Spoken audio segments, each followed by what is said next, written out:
Mən bugün yeməyim var, qarnım toxdur. Geyimim var, miniyim var, başımın üstündə gözəl bir damım var deyək ki.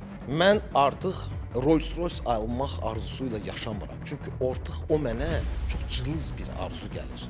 İnsan biznesmen olaraq doğulur, yoxsa ailənin uşaqlıqdan aşıladığı maliyyə savadı, risk etmə cəsarəti, həmçinin hər insanda olmayan fərasət də öz rolunu oynayır. Çünki mənim ailəmdə, mənim atamın ailəsində heç bir tacir yoxdur, heç bir biznesmen yoxdur. Arıçılıqla mı məşğul olmaq istəyirsən?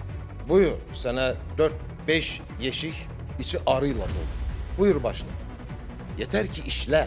Amma təəssüf ki, hal-hazırdakı dövrdə universitetlər işçi yetişdirirlər, iş sahibi yox, sahibkar yox. Təəssüflər olsun ki, taksi sürücülüyü ilə məşğul olurlar və rayonunu unudur, geri qayıtmaq istəmir artıq. Müəyyən məbləğ qazancdan sonra damağına dəyən bəzi həzlər və ləzzətlərdən sonra ümumiyyətlə geri qayıtmaq istəmir. Bu yanlışdır.